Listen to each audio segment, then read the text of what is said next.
আমাৰ ছাত্ৰ-ছাত্ৰীসকল capsule coaching centre YouTube চেনেললৈ আপোনালোকক আজি পুনৰবাৰ স্বাগতম। আজি আপোনালোকৰ বাবে ষষ্ঠ শ্ৰেণীৰ হিন্দীৰ লেসন 13ৰ মন কে জিতে জিত নামৰ পাঠটোৰ সকলো পাঠভিত্তিক প্ৰশ্ন উত্তৰ লগতে পৰীক্ষাত আহিবলগীয়া গুৰুত্বপূৰ্ণ প্ৰশ্ন উত্তৰসমূহ অতি চুটি আৰু সহজ ভাষাত আলোচনা কৰিম। তো ছাত্ৰ-ছাত্ৰীসকল তোমালোকে ভিডিঅ'টো স্কিপ নকৰাকৈ লাষ্টলৈকে চাই থাকিবা। তো অভ্যাসমালাত 1 নম্বৰত দিয়া আছে आओ विशेष ध्यान देने योग्य लोगों के बारे में चर्चा करे। तो ইয়াত কি কৈছে যিবিলাক শাৰীৰিকভাৱে সক্ষম মানুহ তেওঁলোকক কেনেকৈ ধ্যান দিব লাগে বা কেনেকুৱা ব্যৱহাৰ বা আচৰণ কৰিব লাগে এই বিষয়ে ক'ব কৈছে। ইয়াত এটা লৰাই হুইল চেয়াৰত বহি আছে আৰু এটা ছোৱালী কম্পিউটাৰ চাই আছে বা কম্পিউটাৰ চলাই আছে। এইটো তোমালোকে নিজে নিজে লিখিবা। তাৰ পিছত 2 নম্বৰত দিয়া আছে उत्तरটো यार क नंबर क्वेश्चन दिया আছে शीला अपने पिताजी के साथ कहाँ गई थी। কৈছে শিলাই তেওঁৰ দেউতাৰ লগত ক'ত গৈছিল। তো ইয়াৰ উত্তৰ তোমালোকে লিখিবা शीला अपने पिताजी के साथ स्वाधीनता दिवस के समारोह में गई थी। তাৰ পিছত क्वेश्चन ख दिया আছে जनगण मन संगीत सुनते ही सब लोग क्यों खड़े हो गए। तो ইয়াত কি কৈছে জনগণ মন সংগীতটো শুনিয়েই সকলো লোকেই কিয় থিয় হৈছিল। তো ইয়াৰ উত্তৰ তোমালোকে লিখিবা जनगण मन संगीत सुनते ही सभी उसके सम्मान में खड़े हो गए। तार पिছত क्वेश्चन ग दिया আছে शीला को कौन सा गीत बहुत पसंद आया। शीलाक কোনটো গীত বহুত ভাল লাগিছিল বা পছন্দ কৰিছিল। তো ইয়াৰ উত্তৰ তোমালোকে লিখিবা शीला को सारे जहां से अच्छा हिंदुस्तान हमारा गीत बहुत पसंद आया। तार पिছত क्वेश्चन खत কি কৈছে शीला को क्यों आनंद मिला।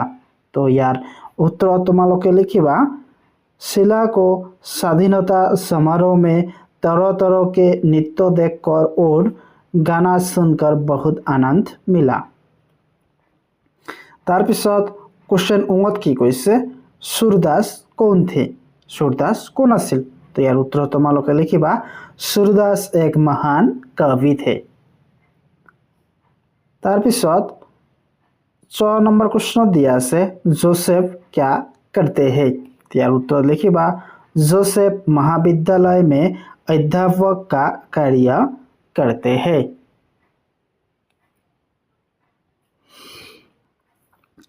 तार पिছত 3 नंबर की কৈছে आओ रेखांकित अक्षरों को तोड़कर देखो। तो याद के दिसे दृष्टि याद के मध्य और ट एकेलग কৰি আছে এটক ভাঙিব লাগে। তো ভাঙিলে এনেকৈ হ'ব মধ্য আৰু ট। তাৰ পিছত শিষ্য ইয়াত মধ্য আৰু য় যোগ হৈ আছে এটক ভাঙিব লাগে। তো এনেদৰে ভাঙিবা মধ্য যোগ কি হ'ব য়।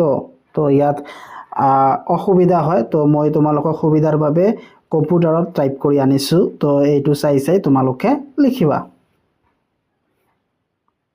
तार पिছত এইটো মধ্য আৰু য়। तार पिছত प्रमुख ইয়াত কি যোগ হৈ আছে প যোগ ৰ। तार पिছত সাহিত্য ইয়াত ত আৰু য় যোগ হৈ আছে ত আৰু য়। तार पिছত কি স্কুল ইয়াত দন্ত্য আৰু ক যোগ হৈ আছে। तार पिছত বিশ্বাস এইটো তালব্য আৰু ও যোগ হৈ আছে। तार पिছত 4 नंबर की कैसे आओ जानकारी प्राप्त करे दृष्टिहीन लोग कैसे पढ़ते हैं। तो তোমালোকে ইয়াত কি কৈছে দৃষ্টিহীন লোক বা অন্ধ মানুহে কেনেকৈ পঢ়ে। তো ইয়াত কি কৈছে दृष्टिहीन लोगों के लिए प्रयुक्त लिपि ब्रेल लिपि है। दृष्टिहीन মানুহৰ বাবে লিপি ব্ৰেল এটা পদ্ধতি আছে। यो लिपि हाथ के स्पर्श से पढ़ी जाती है। এইটো হাতৰ স্পৰ্শৰ দ্বাৰাই পঢ়া হয়। फ्रांस के रहने वाले लुई ब्रेल इसके जनक है। तार पिছত 5 नंबरत কি কৈছে आओ हिंदी के कुछ प्रमुख कवि कवित्री के नाम जाने। मीराबाई, कबीरदास, तुलसीदास, यासी, भारतेंदु हरिश्चंद्र, महादेवी वर्मा, जयशंकर प्रसाद, मैथिली शरण गुप्त। तार पिছত 6 नंबरत की কৈছে किसने कहा लिखो। याद कत की কৈছে वे भी तुम लोगों की तरह है।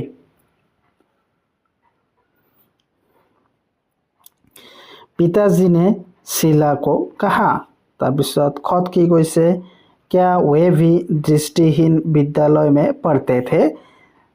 एटु कोने কৈছে शीला ने पिताजी से कहा। तार पिছত गत की কৈছে वो कानों में सुनने की मशीन लगाया करता था। पिताजी ने शीला को कहा। तार पिছত 7 नंबर दिया আছে उत्तर लिखो। तो यार कत की কৈছে ऐसे भी बच्चे तुम लोगों के विद्यालय में भी पढ़ सकते हैं। यो ऐसे भी बच्चे किन्हें कहा गया है। तो यार उत्तर तुम्हारे लिखिबा यहाँ उन बच्चों के बारे में कहा गया है जो कानों से कम सुनते हैं, आंखों से कम देखते हैं, ठीक तरह से बोल नहीं पाते और अच्छी तरह से चल नहीं पाते। तार पिছত क्वेश्चन खत की कैसे सभी बच्चों की पढ़ाई लिखाई के बारे में पिताजी ने क्या कहा। यार उत्तर तुम्हारे लिखिबा सभी बच्चे की पढ़ाई लिखाई के बारे में पिताजी ने कहा आजकल एक साथ सभी बच्चे की पढ़ाई लिखाई की व्यवस्था हो रही है। तार पिছত क्वेश्चन गत की कैसे दृष्टिहीन सूरदास जी महान कवि कैसे बने। यार उत्तर तुम्हारे लिखिबा दृष्टिहीन सूरदास जी अपनी साधना और लगन के बल पर एक महान कवि बने। तार पिছত क्वेश्चन घत की कैसे विशेष ध्यान देने योग्य व्यक्ति कौन कौन हो सकते हैं। तो यार उत्तर तुम्हारे लिखिबा विशेष ध्यान देने योग्य व्यक्ति शारीरिक रूप से अक्षम होते हैं, जैसे दृष्टिहीन व्यक्ति, कम देखने वाला व्यक्ति, कम सुनने वाले व्यक्ति, गूंगा और अपंग व्यक्ति आदि। तो 8 नंबर की आओ समूह में चर्चा करें। तो की कैसे विशेष ध्यान देने योग्य व्यक्ति के अधिकार क्या क्या है। तो ये तुम्हारे तो जाना विशेषভাৱে सक्षम लोकर की अधिकार আছে এইবিলাক লিখিব লাগে। तार पिছত 9 नंबर दिया আছে आओ समझ ले। तो याद की कैसे यो बहुत ही अनुभवी था।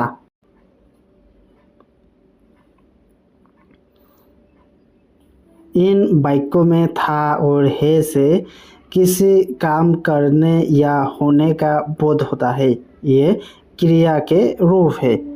यार की कैसे था और है एटू कोनो काम करा बा हुआक बुझाय याके की कय क्रिया क्रिया रूप एटुए हल क्रिया।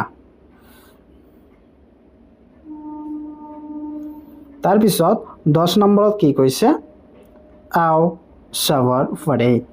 यार की कैसे छात्र छात्रा पढ़ रहे हैं, पति पत्नी बैठे हैं।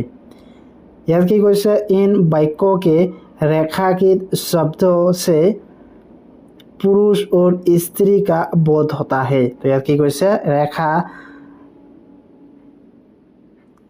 आस्ताना शब्द केटा की कैसे स्त्री और पुरुषर भाग करे।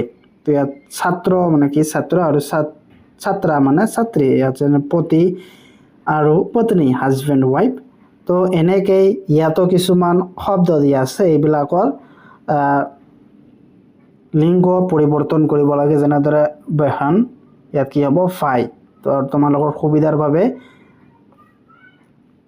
তো তোমালোকৰ সুবিধাৰ বাবে কম্পিউটাৰ টাইপ কৰি আনিছোঁ বেহন ভাই লড়কি লড়কা বকৰি বকৰা মামা মামী बालक बालिका और पिता माता तार पिছত 11 नंबर दिया আছে यो सूरदास के बारे में कोई बातों का उल्लेख किया गया है যেনেদৰে सूरदासৰ জন্ম 1478 ইংৰাজী अनुमानिक तार पिছত जन्मस्थान ब्रेस का सही नामक गांव सूरदास हिंदी के कवि थे इसका मृत्यु 1587 इंग्रजी में हुई है अब इन बातों के आधार पर 4 वाक्य लिखो तो 4टा वाक्य बनाबो दिसे एक सूरदास का जन्म 1478 इंग्रजी में हुआ था 2 इनका जन्म स्थान ब्रेस के सही नामक गांव है 3 सूरदास एक हिंदी के कवि है 4 सूरदास के मृत्यु 1583 इंग्रजी में हुआ तार पिছত 12 नंबर की कैसे आओ पहेलियों बुझे और लिखे तो यार क नंबर की कैसे 3 अक्षर का मेरा नाम उल्टा सीधा एक समान तो यात की कैसे 3টা আখৰেৰে তাৰ নাম উল্টা বা সিধা কৰিলে একেটাই হয় তো ইয়াৰ উত্তৰ কি হ'ব জাহাজ জাহাজক উল্টা কৰিলেও ঠিক একেটাই अर्थ लाभ तार पिছত खत दिया আছে कि ना मारा ना खून किया विषो का सिर काट लिया तो यार उत्तर की हबो नाखून तार पिছত गत की কৈছে पंछी एक देखा अलवेला पंख बिना उड़ रहा है अकेला बांध गले में लंबी डोर नाप रहे अंबर का शोर तो यार उत्तर की हबो पतंग